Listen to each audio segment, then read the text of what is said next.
Peter Fury. Yes, we speak again. Yes, thank you so much for talking to Bayloric TV.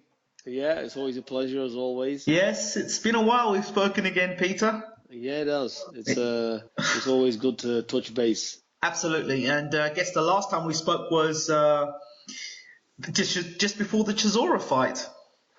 Yeah, I think it was. Yes, it was. And you said that we'd see a mature performance from Derek Chisora. We did see that from Tyson Fury. We did see that. Yeah, I can only tell you as I see it, and I was right on that occasion. On that occasion, you were right, and Tyson put on a mature performance. One would say a masterclass in terms of how to box a shorter man. Yeah. What was it that gave you the confidence that Tyson would A, stick to the game plan, and B, be able to pull it off? Because we work tirelessly in the gym, and we perfect things, and I don't leave any stone unturned. I look at all the weaknesses and iron them out. And I looked at Derek, and we had the strategy for him, and that was it. And come fight night, it was so easy for Tyson. He never had to get out of second gear, and why should he? His instructions was when he come back, you win in this, it's a landslide. He can't. Just do what you're doing. I said, there's no need to up the gears. Don't try and get him out of there. I said, just enjoy it and get the rounds in. I said, plus we got a lot at stake. I said, don't take any chances whatsoever. And when something's going to exactly how you've planned it, then don't change it just because it's easy. There's a lot at stake. And but like I said, it was a good win for Tyson. It was. He never had to extend himself. Exactly. The one thing I must really touch on is when trainers say, we don't leave any stone unturned, I want to examine this a little bit more, because as a coach, I know that you can examine every facet of a situation, but at the end of the day, it's down to the individual to be able to perform on the night. What gave you the confidence that what you implemented in the gym would happen on fight night? Because I never listen to what critics have to say. Tyson is a world-class operator. He's on another level entirely, and they're only starting to wake up to the fact. Before Chisora didn't give him much of a chance. He didn't even think he could box like that. They're thinking, well, even that performance, if that's the best he's going to do, he's got no chance against Klitschko. Well, look, on that performance, looking at it, you'd say outside of the ring, yeah, Klitschko will get in, he'll do this, he'll do that. But look, Tyson's trained to do as much as he needs to do for every individual opponent. So it's an exciting ride. Tyson will have the world strap around his waist this year. So that's where we're at. I have every confidence he'll do it. And only I know just the amount of talent he possesses. Okay, I'm gonna intertwine, because obviously your son Hughie's fighting against Rudenko on Saturday night. So I'm gonna kind of pop in and out between Tyson and Hughie, and then we'll see how it goes. Hughie, his return to the ring after the illness.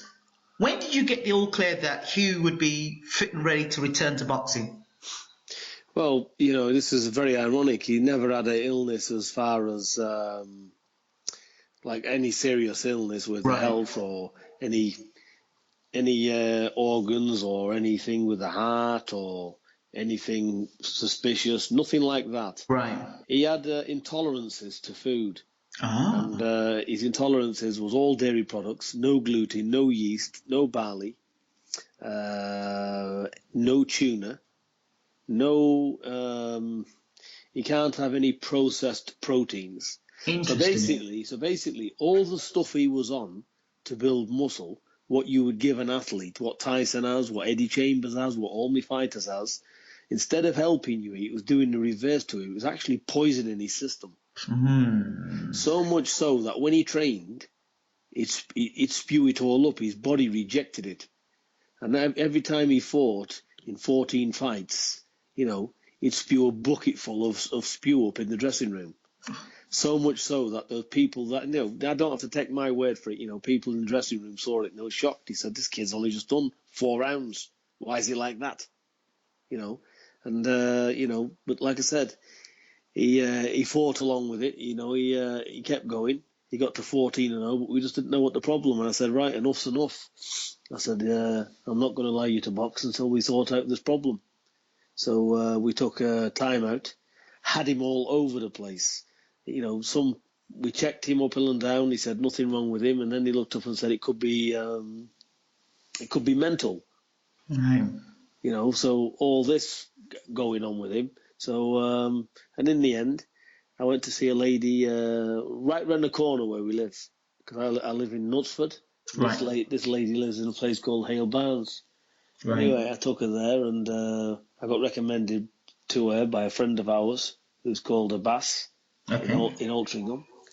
And she took a blood sample, hair analysis, and saliva.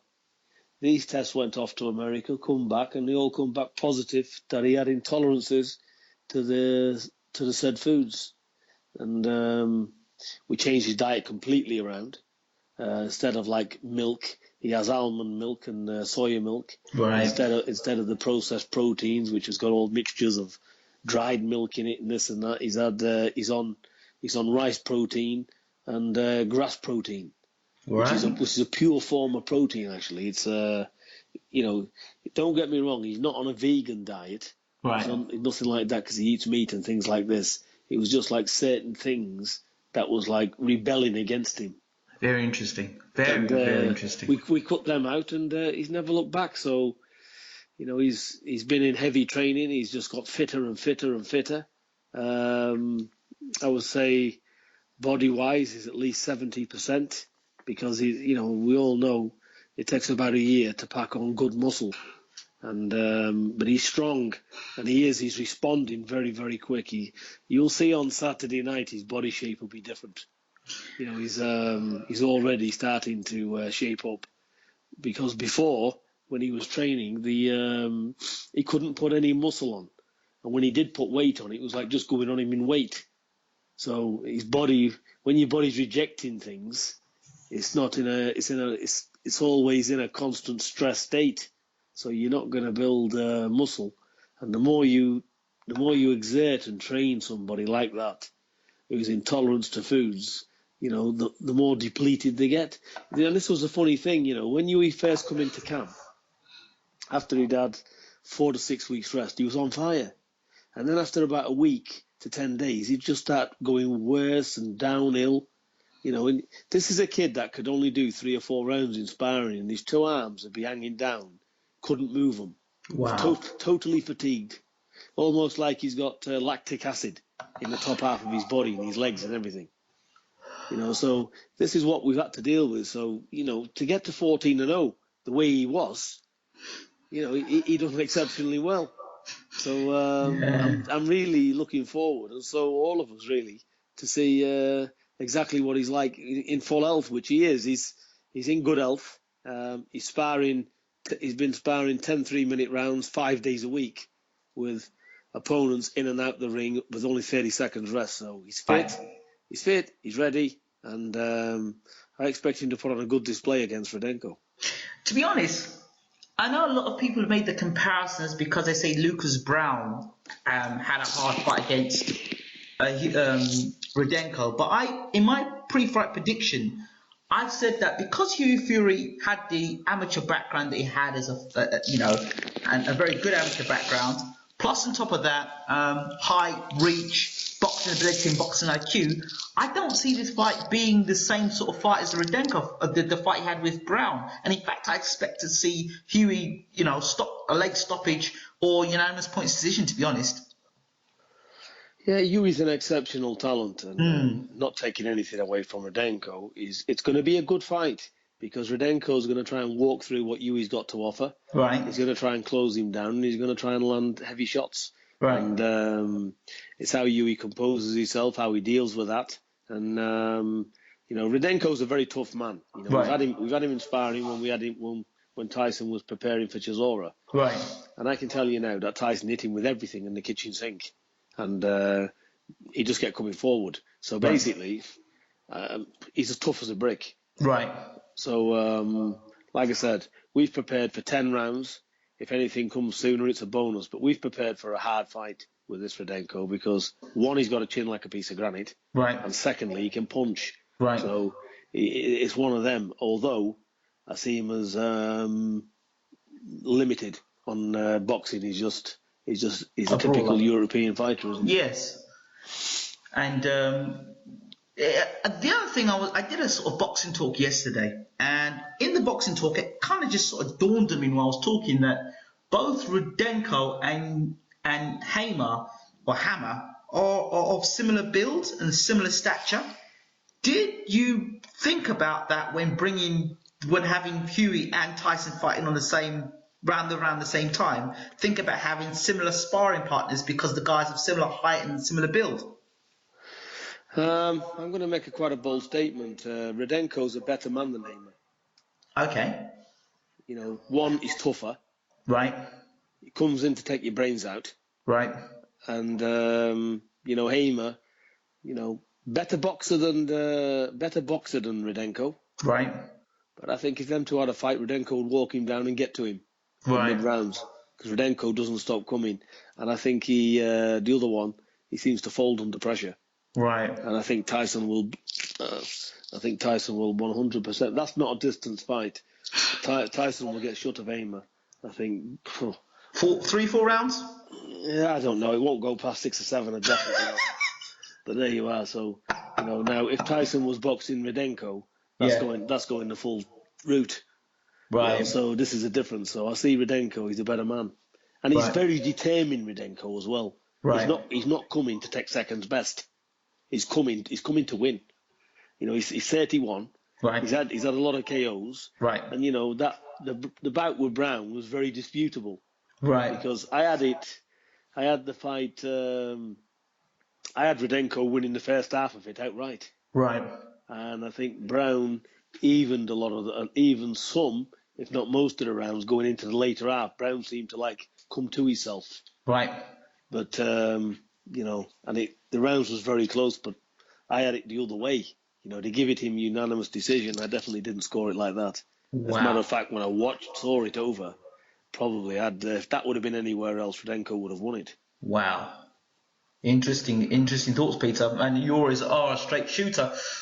The question I've got to ask now is that if Rudenko is as good as you're saying he is, isn't this a risky fight coming back after, you know, being out for a while at the ring for Hughie Fury? Or do you think that's just what he needs at this stage of his career?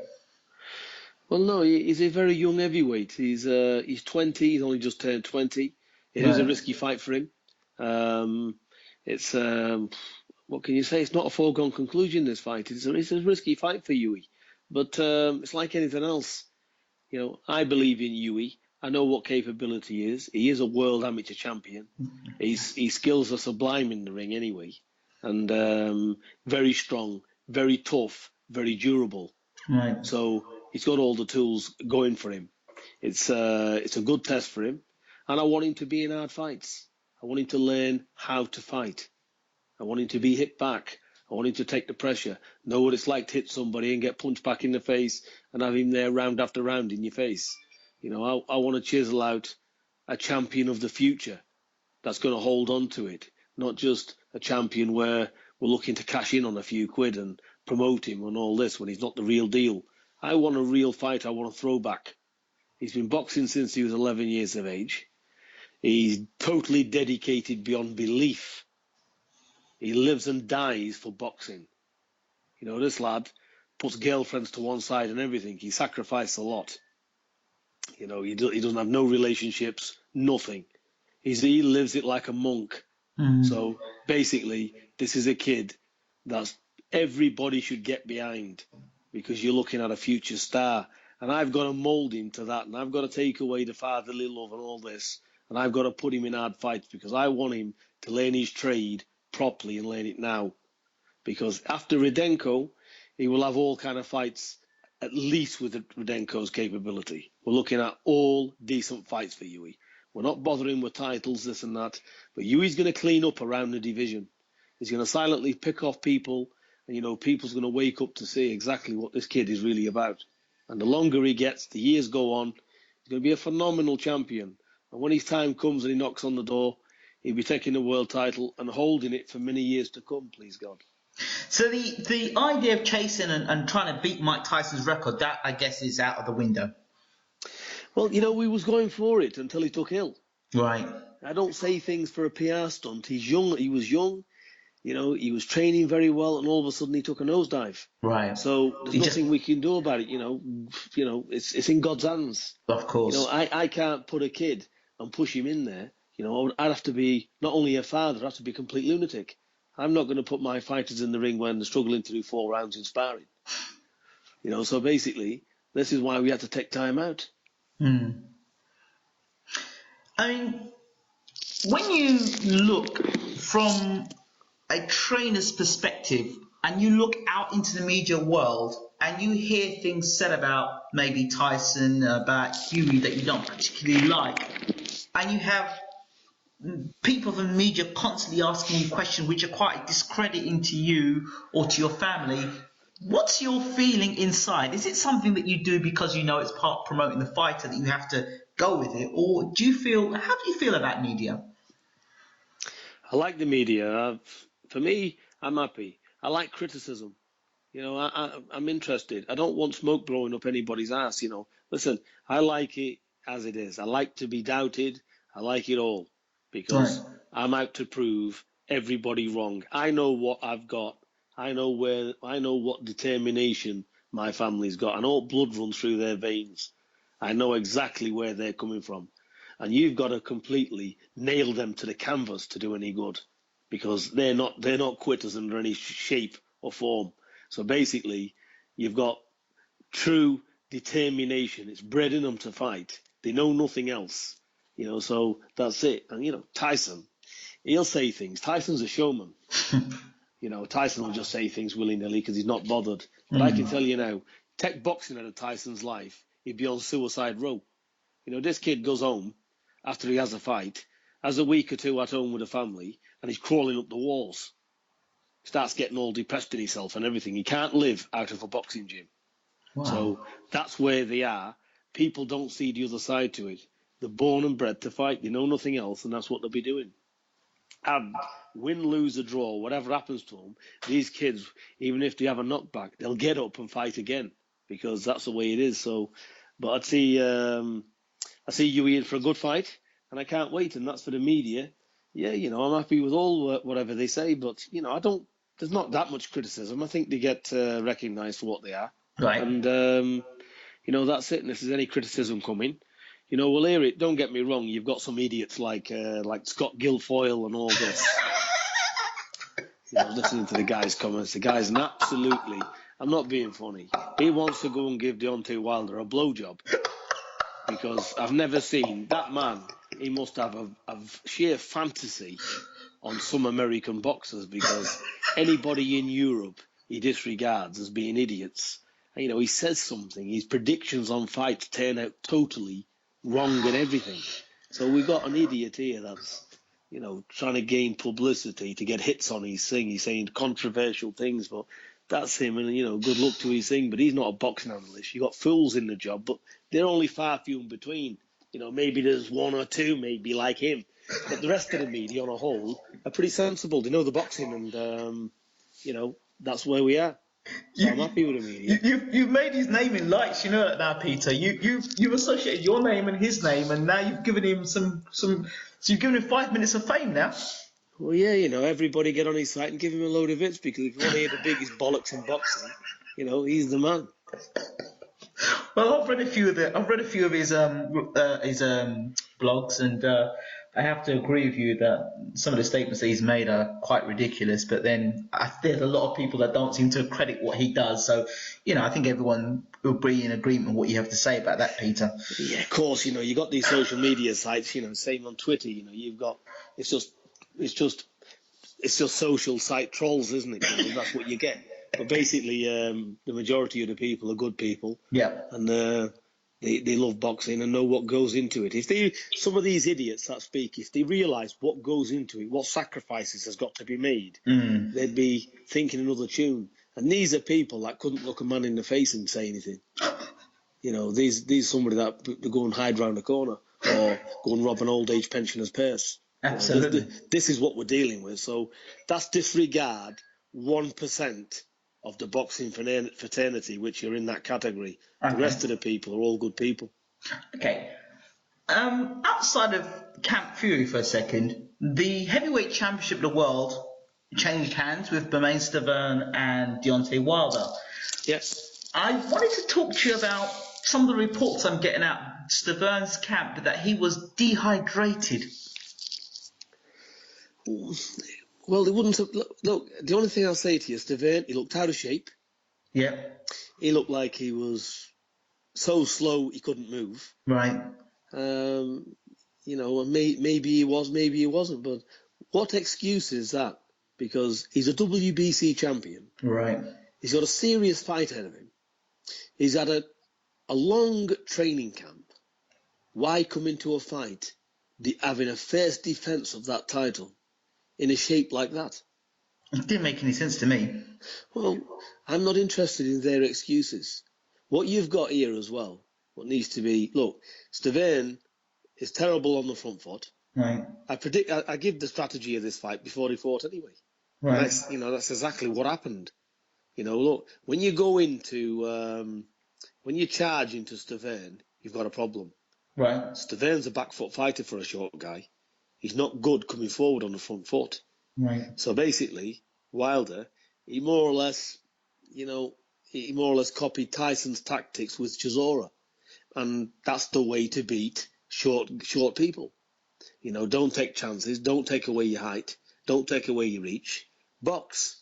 And he done that, and Stiverne had no answer for it. But I'm not really... He could have been in a lot better shape, Stiverne. It's very disappointing he come out like that. Stiverne's a good fighter. He is. But I don't know what happened to him. I just don't know what happened. I don't know what happened to his camp. I don't know what happens behind closed doors, who's training him or whatever. But if I'd have had him, you know, he'd have been coming in for that world title fight in supreme condition. You know, all my fighters are medically checked. I have the blood checked. I have the iron levels checked. I have all, you know, everything checked on blood tests. I blood test them regular to show me where the levels are at. You know, so I make sure, you know, if they're low on iron, I'll give them more red meat. If they need such and such a thing, you know, I'll give them more zinc, you know, to drop the copper levels. It could be anything. With heavy training, your hormones can throw out. So before that fighter gets in the ring, I make sure they're 100%. And the first thing that shows up on these blood tests is dehydration. So I don't know whatever they're doing, you know. We're in 2015. You know, how can he's a WBC champion. There's a lot of money at stake. And he gets in and says he's dehydrated. Well, does this guy not drink water in training sessions or what? Well, he's training in Las Vegas, which I found absolutely peculiar. I will be talking to his trainer because he said, well, we changed training strategy for this fight. I'm like, well, why would you do something like that and not drink water? I mean, that's just crazy. In the desert as well. I mean, you know, was he not drinking water when he fought Areola the first and the second time? I just find it peculiar. Yeah, like I said, we don't know the reasons behind what it is. You know, I haven't got a clue. But he came in poor condition, which is no excuse for a world title, is it? No, it isn't. Absolutely not. It's not. Moving on, Bryant Jennings is going to be fighting Vladimir Klitschko for the championships of the world. What are your views on that? I think Bryant Jennings is a very good fighter. He's a very good boxer, and he's got all the moves. He's a dedicated guy, and I like what I see. I just think, though, it's the big guy, small guy syndrome again. Right. I just don't see him breaking down Vladimir. I think Vladimir hits too heavy, and I don't know. I think he's got a chance because all heavyweights has got a chance. Right. But I think it'll be. I think Vladimir will dominate that. And I think he's going to really struggle with him, Bryant Jennings. I see Vladimir coming out on top of it anyway. What round and how do you see it happening? It's hard to say. I've never really seen much. It just depends how cautious he is and how good of a mover he is, and he is a good mover. But what you've got to watch here is same as they know Klitschko can punch, Right. and they could be doing too much moving, thinking too much on defence and keeping safe, Right. and then landsliding the rounds in Klitschko's favour. Right. So it'll either go points because he's not engaging much and looking more to last, or he could come in and try and have a fight, and if he does, I see him getting blasted, to be honest. So it can go either way. Can you see him getting inside and causing problems? No, I see Klitschko too experienced, and he'll tie him up. Klitschko's too clever to start working on the inside. Right. He's not going to allow that to happen. Okay, and how much will Jennings' corner have anything to do with the bearings in the fight in terms of Fred Jenkins, an experienced trainer? Yeah, of course they will. They're all very good trainers, the top trainers. Even Staverne's trainer. I'm not criticising anything. I'm just saying about Staverne. He could have come in a lot better for a lot better fight. But then again, I will say this: Tyson with Chisora. He wasn't well. 6 weeks. He had a chest infection. We still went ahead with that fight. So some fights you can't really pull out of. Right. So it could have been a little bit of this and that with him. Would have contracted. He could have got stripped or whatever. And they could have been relying on the fact, well, look, as soon as we get Wilder, he'll fall apart. We'll get him out of there in 4 rounds. Right. They could have been preying on hope because the camp's gone wrong for them. Maybe they couldn't pull out of it. So all these things in the background, this is what I mean by I say I don't know what's gone on in the background. Yeah. What I do know is that guy was not on firing on all cylinders when he boxed. Right. Let's go back to Team Fury and Deontay Wilder. This fight seems more likely to happen quicker than a fight with Tyson and Vladimir Klitschko. I welcome any fight for Tyson. Right. I hear all this talk about the shouting from the rooftops, challenging out, and Tyson's avoiding this, avoiding that. Tyson wouldn't avoid, he wouldn't avoid the credible Hulk. So it's just ridiculous. Right. Tyson sits there and just says to me, get me any one of them in the ring. Right. And it's Christmas. So basically, Tyson wants to fight either one of them. Any one, he's ready. Personally for me, I'd like Vladimir Klitschko. I think he's a linear champion. Well, he is. I think he's a man to beat. I don't see any of these doing any good for Klitschko anyway. Wilder, I don't give him much hope at all. And if we had to fight either one, Wilder's a lot easier fight than Klitschko for Tyson. So if the money's right, Wilder, no problem. Would you move quicker to fight Wilder than Klitschko because of the fact that Klitschko's kind of snubbed you guys in the past? Well, I don't really know. I know they tried to do some negotiations for. It's just hard to say. I think Tyson's he's now mandatory. Right. He's in that position, and I think it's right. I don't think it's Klitschko's fault. I think the fault lies with the David A fiasco. Right. Because that track completely sent us back a year. Okay. So, he's mandatory now. And that's it. Klitschko can't do any more. He wants to prove he's the best. I think he wants to go out, cleaning up the current crop of heavyweights, and then he can bow out as the best man in his era. I can see where he's coming from. Right. And this is what he wants to do. So avoiding Tyson, I don't think so. I think that fight is ready to happen. Right. Wow. And should that fight happen, how do you view now Tyson fighting another big man? Tyson actually fights a lot better against big men. Right. It's just that fight has happened for whatever reason, and we've ended up with a lot shorter guys. Right. But that's not done on purpose. Tyson is a lot better fighter with a bigger guy. So I'm not going to predict anything. That's going to take a lot of study, that fight.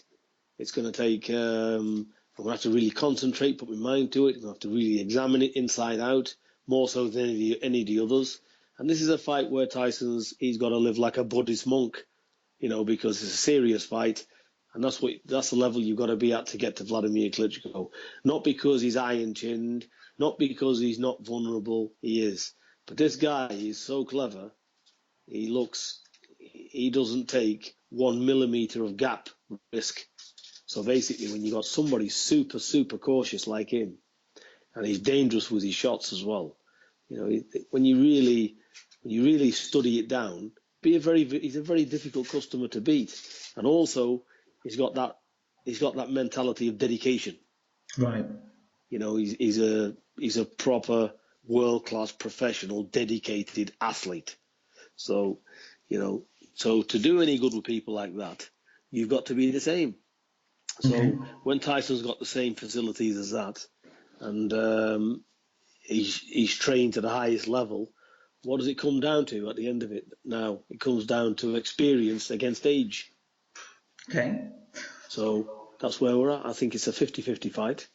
And I think with Tyson's ability, with the hunger he's got, and nobody's really seen what he's really capable of.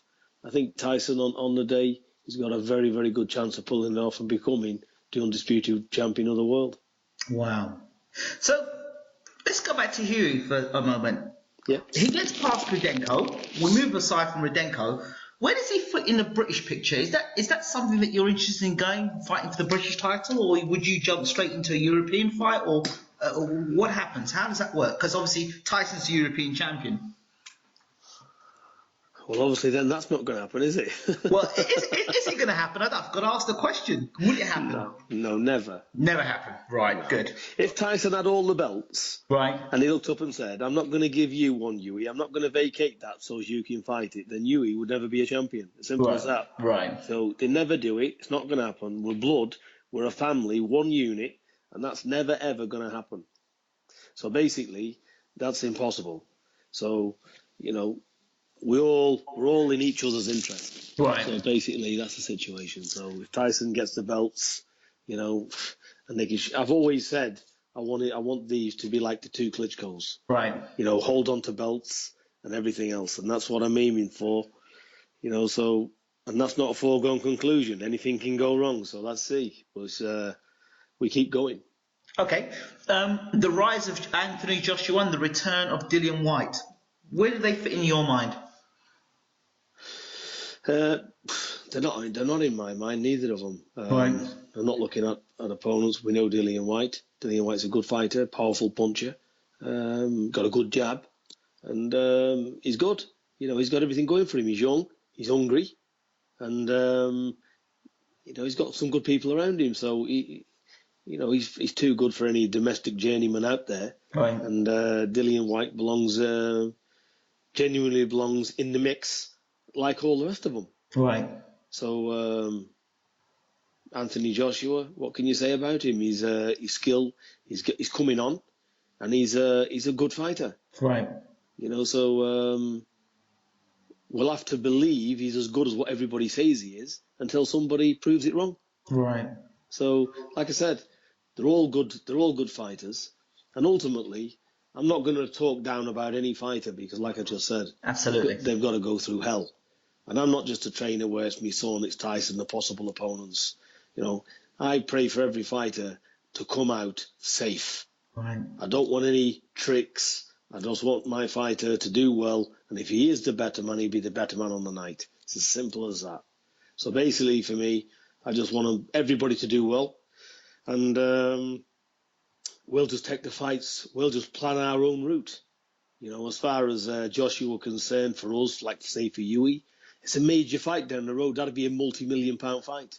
So that's not around the corner. Right. Hopefully that's the fight for a world title. Maybe him and Tyson will show up for a world title. God only knows. There's one thing for sure. I'm glad Joshua's around because it makes interesting for boxing, British boxing. Okay. I'm glad Dillian Whyte's around. Without these, there's not much interest in the British scene, is there? No, exactly. Who else have we got, really? David Price, I'm about to mention to you, under the tutelage now of Tommy Brooks. I don't really know. I think, good trainer and everything else. And I just see ultimately, no matter what confidence he gets, David Price is on. He's going to go one way. Like I said, always said to you with David, he's no Vladimir Klitschko. Right. And sooner or later, you get a guy in there that's hungry coming forward and winging big shots. I think he'll just look, he'll go back to he'll go back to that again eventually. Right. I'm looking at the level of opponents he's fighting as well. Illustrates to me that to be more than cautious with him. I think Hughie's fighting a 10 times better man than what he's got next. Yeah, that's right. So what we're dealing with here. So David Price has got a lot to do. I tell you what, though, he can punch. That's it. He can box. So yeah, he's in the mix as well. He's got a good chance, and pit him against any of these, Dillian White, Joshua, with anybody. He's got a chance. Right hand, if that right hand connects on any heavyweight, it's the difference between him being a loser and him becoming a world champion, because he's got that sort of punch power. Yeah, he has. He's got a good chance. I think David Price. I think looking at the guy, I think what his main problem is confidence. Yes. I think his mental esteem. When he fought Thompson, he was beat before he got in the ring. Yeah. His body language and everything else. So, this guy, he was like he was going to the death chamber. Yeah. So he's got to get a grip of it. Boxing's a very hard sport. It's a good man to get through the ropes. I think, what would be good for him? I think to take some hypnotherapy or something like that. I did mention that at one point. I said he needs a coach, a sports coach beside him, a psychologist to talk to him. Yeah, a bit of psychology. Look, it failed him. So, look, everybody has got weaknesses. Work on your weakness. Absolutely. So there you are. But because he can box, he done very well in the amateurs. And when you see him and everything, when he went down in the amateurs and all that, it's not so much as he's chinny or anything. You can see he almost gives up. It's like that surrender. Yeah. To say, I just can't do this anymore. It's getting on top of me. I think he's fighting inward demons in his mind. And, when it's like that, you're really fighting an uphill battle. So, like I said, again, I wish that fella all the very best. But I think he can have the best trainer on the planet.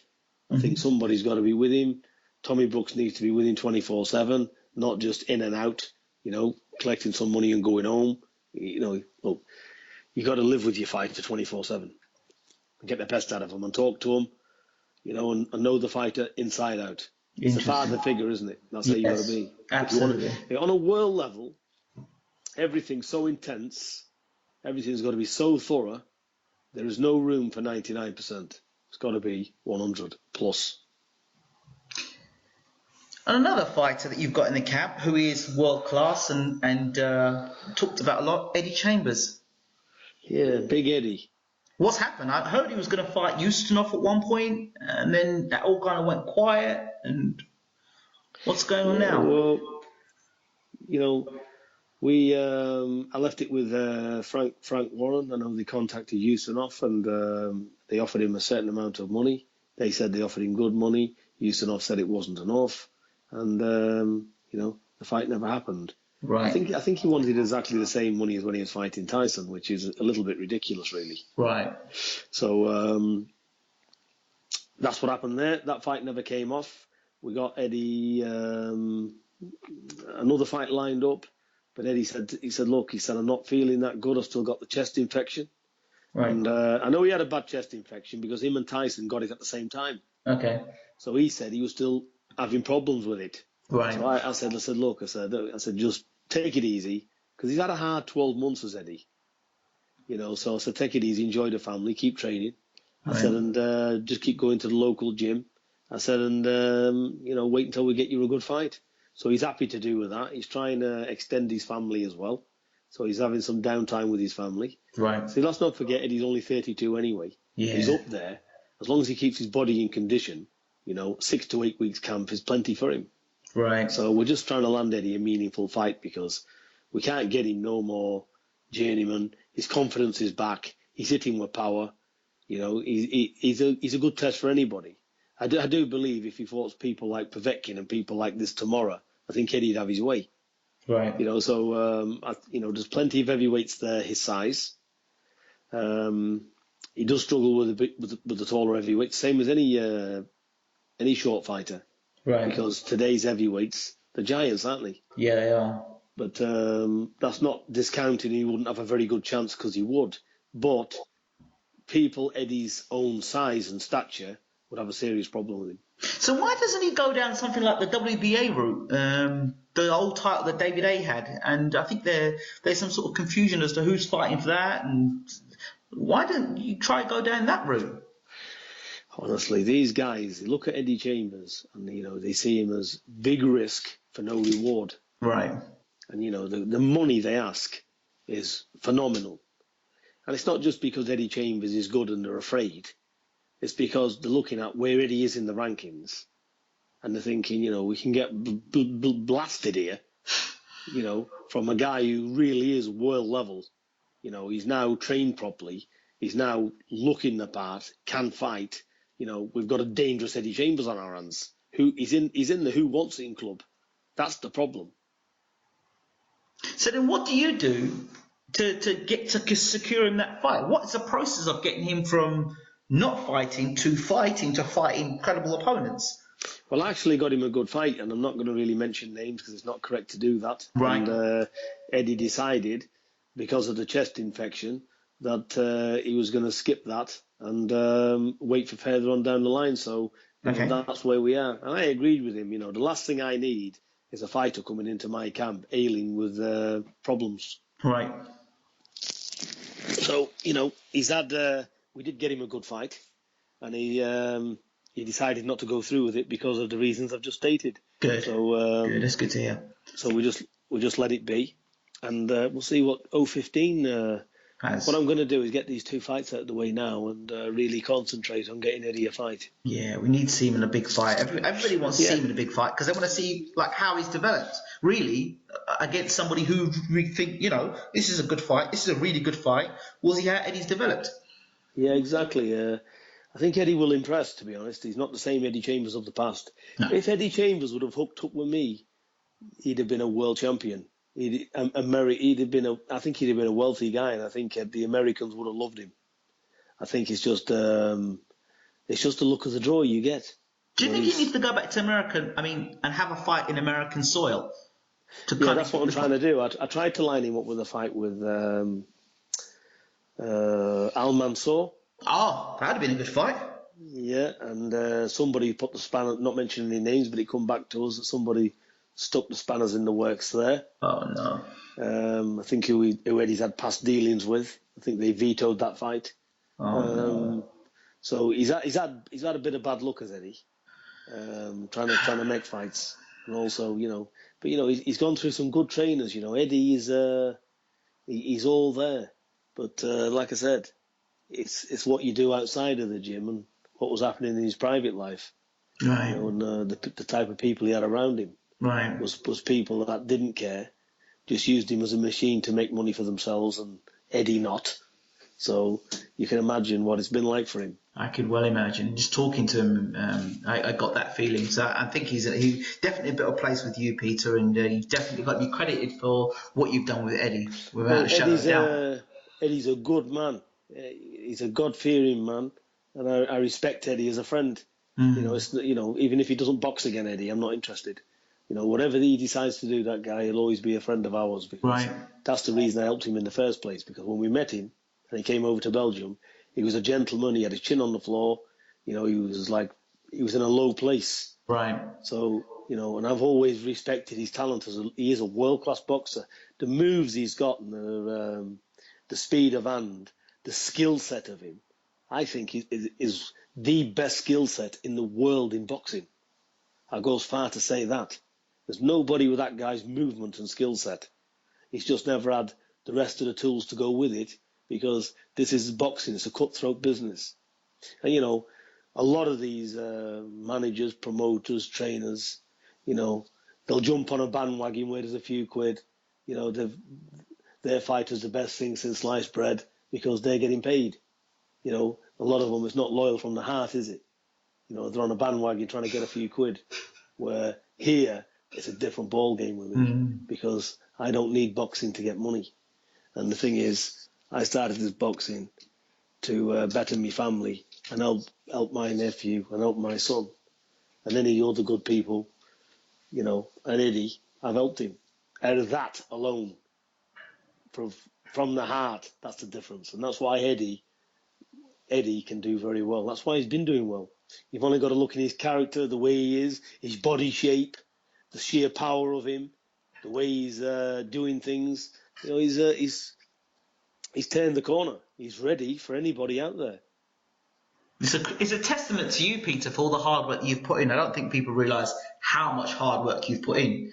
And also for the character that you have as well, because I'm sure there are many times that you could have said things and done things which may have kind of not done very well for the reputation of the Furies. So you've done a fantastic job. Well, it's very difficult because what you got to do, and Eddie knows where I'm coming from. I said to Eddie, you know, we'd argue in the gym. You know, he'll tell you himself, when he first came to me, he was throwing like 7, 11, 12, 14 punches per round. It was all slipping and moving and, you know, feints, but nothing else. So really, it was all really a blag behind, nothing happening.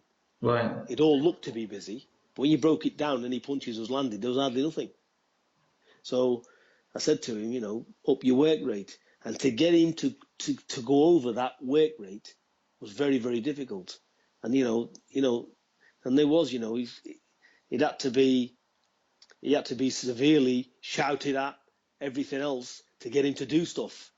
But I was able to break the barrier with him, to get into his mind, to make him do it. And from throwing 7 to 10 punches around, he was then throwing 75, 80 around. Wow. By the time I finished with him. Wow. And every training session that come out, I said, listen, I said, outside, when I go in that gym, and my lads ain't doing it right, my fighters, I'm a different animal in the gym as what you see outside. Right. You know, I'm aggressive myself.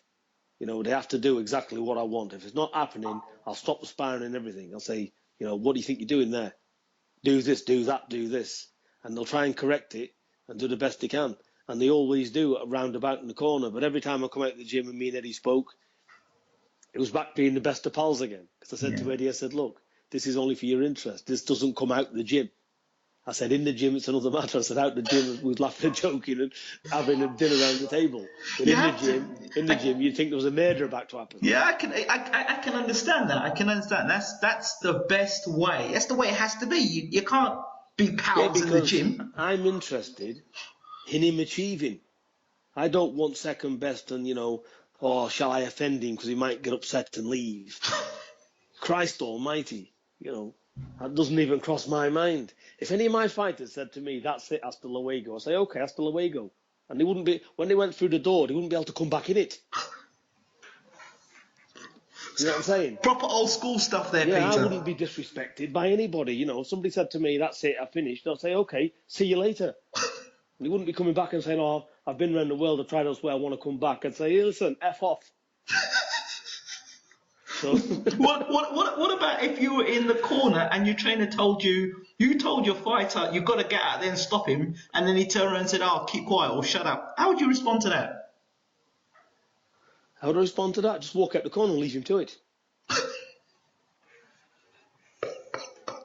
That'd be it. It depends what mood I was in, because if there's no cameras, probably lose my temper, smash him all over the head with a bucket.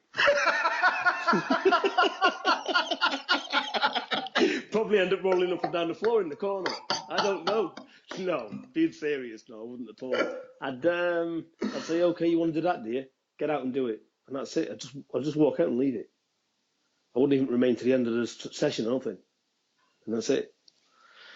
So it's just how your mind is, isn't it? You know, yes. My thing is respect. Right.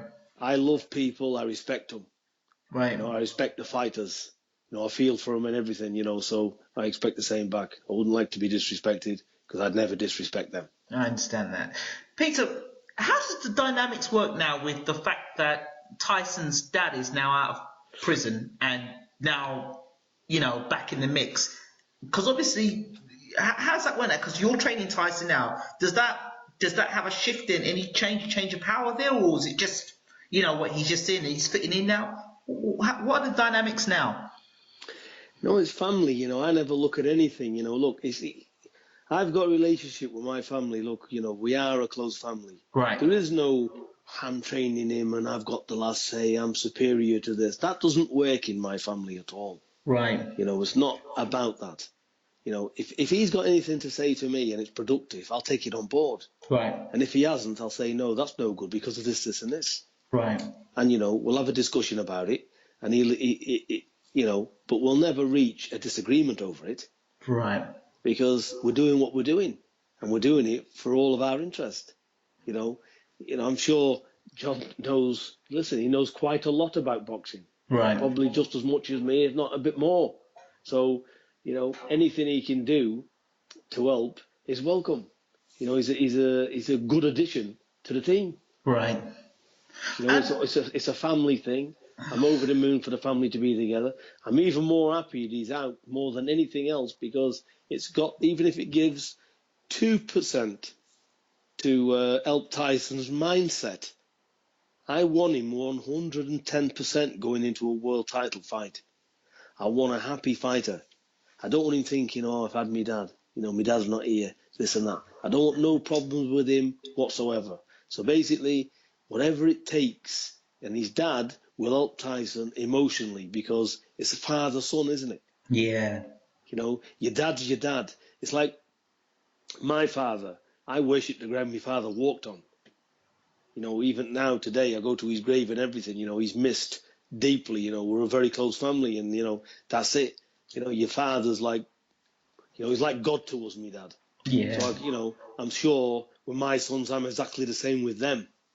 And I know Tyson is with his dad. That's how we are. We're that culture of people anyway. So basically, yeah, I'm over the moon he's out. And, listen, I love my family. I love every one of them. I'll give my life for them. So that's how much he's needed in the gym. I wouldn't matter to me if he couldn't do anything with boxing. He'd be right there taking as much credit as me anyway, because he's my brother. Wow. So that's how it is. That's great. Finally, I noticed there were some other additions to the Fury family and the Fury boxing. Yeah. Could you fill me in? Because it seems every week there seems to be a new Fury popping up. So I've got to say it, not just saying it because he's my brother's son again, right? But he's majorly talented. Right. Yeah, he's got a big future ahead of him. Okay. He's a light heavy stroke super middle. Right. He's fighting on Tyson's undercard, Dempsey Fury. Right. He's had 3 professional fights, but he didn't listen at all, and he won them. But he'd do 2 or 3 rounds and he'd be gassed. Right. But I've only had him. He's been with me now 5-6 weeks. Okay. And the difference in him is phenomenal. He's sparring 10 threes, all different types of opponents. He's ready. He punches hard. There's work to be done with him. He's only had 3 fights. Right. But he's got a phenomenal future ahead of him. He's definitely talented. Would you ever consider doing a Peter Fury roadshow where you'd go around and coach people or show them what you do as a coach, like for a day and stuff like that? Do you know what? If I can genuinely help people that appreciate it and appreciate your time and they need the help and it's going to do them some good, then happy days. Life's not all about money. Right.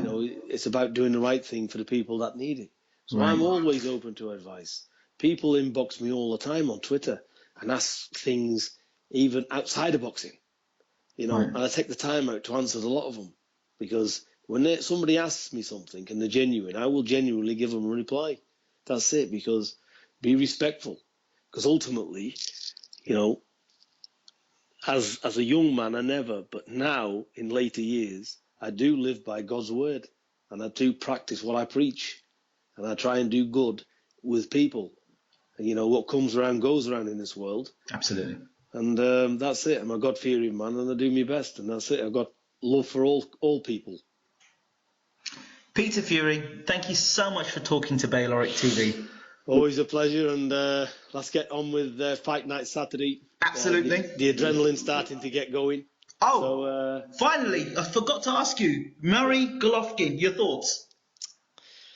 I've given this already, but I think you'd have to go Golovkin, wouldn't you? You have to. But I'd like Murray to go and do a number on him, to be honest. But it would then be again, nice. They're both lovely people. Yeah, they are. I just wish both of them the best. I just think that Murray, full credit to Murray for taking this fight. You know, because I'm putting Golovkin on Mayweather level. You know, Yeah. I think he's an elite champion, and I think Murray's just drawn the short card here. He could have done with fighting anybody else, because anybody else in that light middle division, Murray would be world champion. I would like to see Murray. I would have rather see Murray go after what's his name? What's the guy's name? Cotto. I'd rather see him go down the route and fight Cotto rather than fight Golovkin. Yeah, you know, it's just he's picked the best of the bunch. You know, he's picked the cream of the cream. So basically, you know, what can you say?